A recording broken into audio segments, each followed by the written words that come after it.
Let me preface this by saying that I'm still going through some mental issues because of what happened in this story. Background. I was born with cataracts that later became glaucoma when I turned 5. After some years something happened that caused me to lose all vision in my left eye. This meant that I needed a assistant for the rest of my education. Now that you're all informed, the story.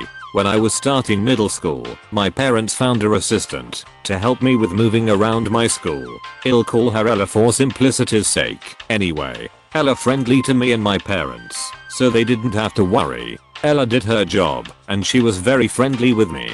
And then it began. One day Ella didn't come to school. She called my dad saying that she got in an accident on the road. It was fine. She got in accident. It wasn't her fault. I spent the first 2 weeks of school trying my best to explain why I couldn't write the work and give a convincing argument and walk around without bumping into every wall and person. On top of that, Ella became more and more hostile as the months went by. She then began telling me awful things about my appearance, my personality, and she even talked shit about my parents to other teachers who were just as scummy as her. The only reason why I didn't say anything was because she made me think that doing so would get me expelled. Me being a stupid 13-year-old, I believed her. Needless to say, I was miserable. The straw that broke the camel's back was the day where she was so angry that she slapped me. I was done. The revenge. I told my dad about everything. The absences, the slander, everything. When I told him, he went absolutely apophysis and we went straight to the principal. After telling her everything that happened, we found out that Ella was present to write herself up as present, but she never arrived to help me. We also found out that she had faked most of her reasons for absence. After a long investigation that took 2 years to actually prove, we took Ella to court. I only had to testify every single detail of what she did and what she said. Long story short, we won that case and Ella went to prison for 3 years. After word got out of what Ella did to her, my family had heard that her friends and family basically disowned her. She also lost the remaining custody of her kids, which went directly to her ex-husband who works as a vendor that passes by my school. Ella became forgotten garbage. It's been almost a whole year since Ella went to prison, but I sometimes still hear all the terrible things she said. Thanks to her, I'm scared to make decisions because I can't get her words out of my mind. I'm going to start school soon. Maybe I'll finally get that demon woman out of my head. This happened in the summer of 1974 when I was 4 years old. When I was a kid, we had a next door neighbor who was a total megabch. Megabch was a 40-something woman who liked high heels, mules, big jewelry, lots of makeup, and wore long flowy kaftans in garish colors that did not flatter her. She had a big bum, remember? It's the 70s, a huge bum, and was notorious in our neighborhood for being an entitled person. Her favorite thing was to go onto neighbors' landings, either early in the morning or late at night, and steal decorations and potted plants which she would then put in her back garden. She once even dug up someone's small tree out of their front yard because, according to the neighbor, she felt it would look better in her garden. Total BTCH. For the most part, she left my family alone. My family has a take no messing around rep in the neighborhood and she knew it. Only glare at me and my sibs when we played outside. She hated kids. Sadly, that didn't last. One day one of my sisters got badly sliced by a long nail when she went to pick flowers off the passion flower vine on the fence. Important later.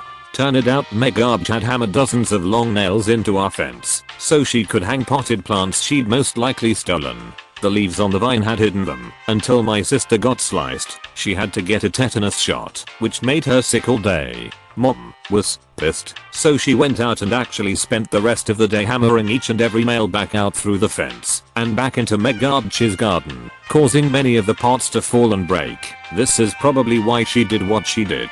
About a month later, my mom goes into our kitchen and sees a man in our yard.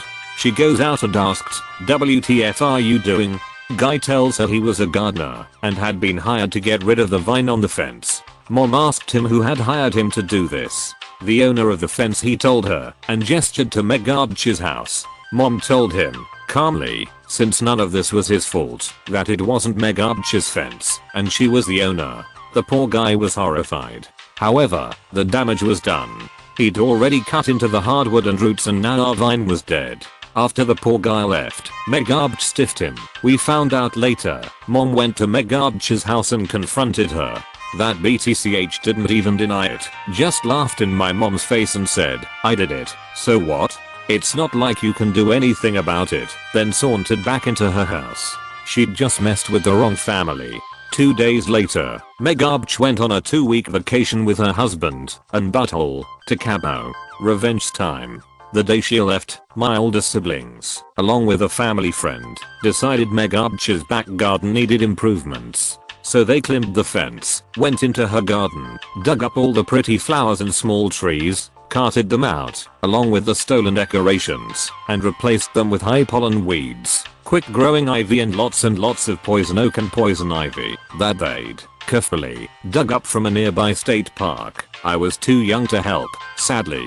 We then temporarily moved our 3 dogs into our backyard. Neighbor was afraid of them despite the fact they were 2 Pomeranians and a small mutt. We also had a 9-foot fence, which was too high for her or her husband's fat buns to climb, so we knew our garden would be safe from her. My family excitedly waited.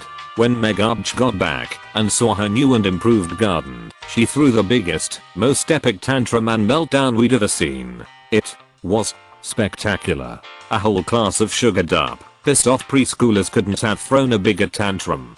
From the top of the fence, we all watched. Dad took the day off to see the freak out as he pit it, as Megabch screamed and ranted, pulled her hair, kicked the weeds, and threw anything she could get her hands on, all the while cussing and screeching like she was getting a chili powder enema. Then she spotted all of us watching her. She yelled and cursed at all us, laughing. Kids, coming to the correct conclusion we had done this to her precious garden. By this time all the surrounding neighbors were also watching, but she of course zeroed in on us. Megabch then stormed over to our house and banged on our door until Mom opened the door. Dad let her deal with it as he was still laughing his ass off. Megabch then demanded my family to not only pull all those ugly plants out and to, of course, pay for new ones and plant them, and to do it now. Right now. Our mom just looked at her, yawned, told her she had zero proof it was her kids who'd done it. Mom knew. Even sat and watched with me as my siblings did it, laughing the whole time. I think at one point my dad even helped. Mom then reminded her she had stolen dozens of plants from the neighbors, had been caught blatantly stealing from their front gardens, yet was surprised that someone had retaliated. Mom laughed, told her to F off, and went back inside. She ranted at us through the door for about an hour, till her voice, blessedly, gave out, then stomped back to her house. She avoided us from then on, and would give a death glare to my mom whoever she saw her. Mom would just smile, give her the finger, and go about her business. She was intimidated by my dad, and wouldn't do anything when he was around. But dad worked a lot, so wasn't there most of the time. We donated most of the dug up plants to neighbors she'd stolen from, and returned the stolen ornaments and decorations to their rightful owners, if we found them, but kept 2 rose bushes, which we planted by our back gate, a ceramic hearth cat, which I still have, and a glass and metal sungard decoration nobody claimed. Megabch never did get rid of all the weeds, and didn't realize it was poison oak she was pulling, barehanded, until she and her husband got horrible rashes over 1/3 of their bodies, and, I was told, in some very unfortunate places. I've been putting this off, but this is really the only nuclear revenge I've ever dealt out in my life. A little history about where I was at before all of this. I had a very rocky relationship with my father and my mom had just kicked me out at 19 with nowhere to go. My dad actually stepped up and helped me for the first time in my life by getting me into an apartment in my podunk little hometown in South Idaho. I was hanging out with the wrong crowd and started going to parties and doing the things I missed out on doing with friends in high school. I was a goody 2 shoes up to that point and a late bloomer who wasn't used to getting male's attention, meaning I was a virgin. I started hanging out at the park playing horseshoes and letting my friends get me absolutely trashed when I met a cowboy called Slick. I didn't have much of an interest in him other than just talking about old western movies. I'm a huge movie buff and actors from the silver screen of classic 1950s movies. Slick and I both worked for the same company, as did 98% of the small town we lived in, so we knew each other in passing. He started coming in to get horse meds and other vet supplies and always asked me to wait on him. Okay, whatever, that was my job. One of our mutual friends invited me to a bonfire at their house, which was right across from where Slick was staying in a bunkhouse. I went not even expecting to see Slick there, and had actually taken one of my best friends with me to keep an eye out for me, because I've never been a trusting person due to past traumas as a kid. A few hours pass, we are all drinking, and Slick keeps putting his arm around me and trying to dominate whatever conversation I'm having with my friends, especially around my guy friends. I'm tipsy and not really caring about it too much, and go off with a few of my girlfriends in a group, where we are gossiping and talking.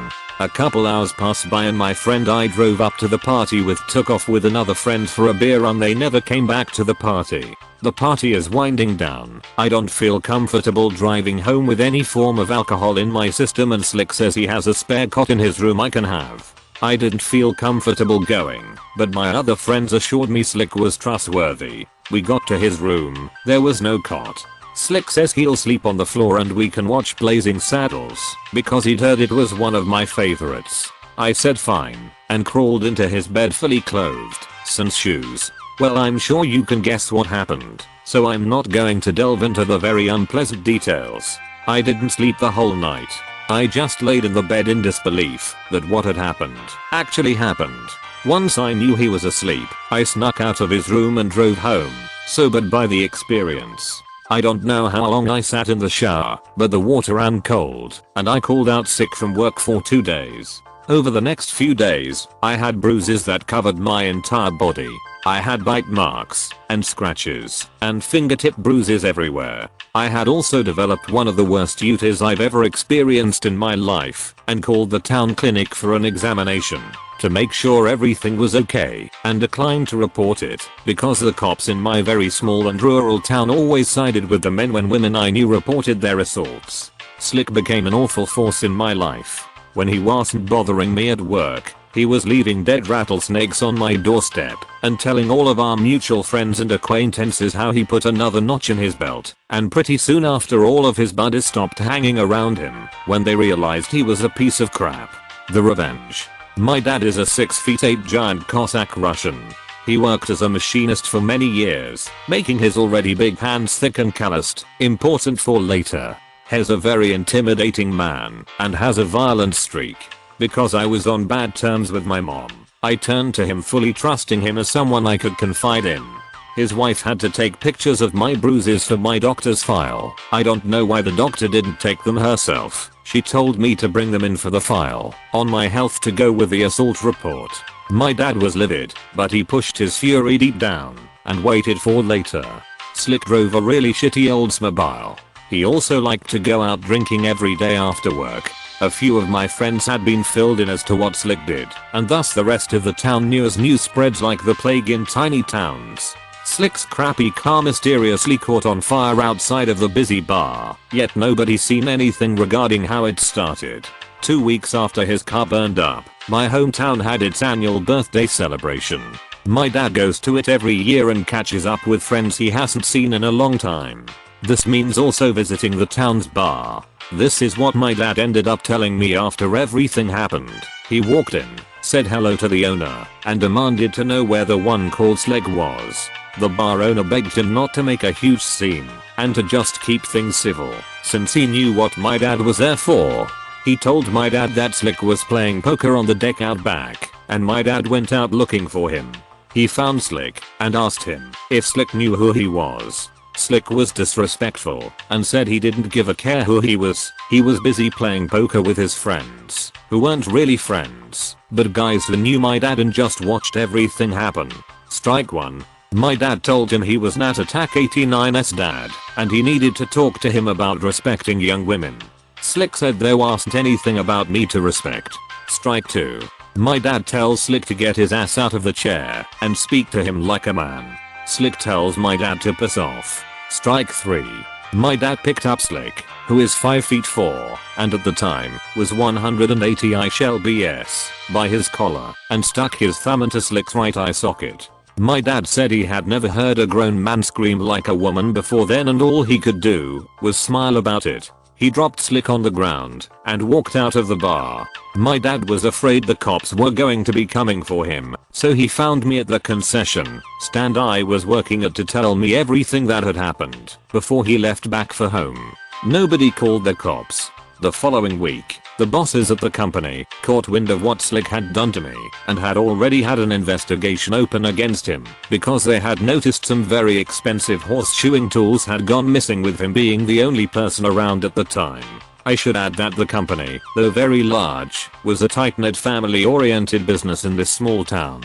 Both of my parents work/ed there, and the bosses had known me since I was knee-high. They were very upset and ended up firing him and gave him 12 hours to vacate the company premises, including the bunkhouse. I only saw Slick in person once more about a month later, and his eye was still black. I had a panic attack when I seen him, so I didn't stick around long for howdy dots. And that's my nuclear revenge story. It's long and a bit painful to remember, but I'm still healing and moving on from it 10 years later. My life has gotten better, and I know his life is miserable, and that makes me happy. If you enjoyed the stories, slap the like and subscribe button for more of them, and don't forget to support the original writers with an upvote. Links are in the description. Peace out, and catch you tomorrow.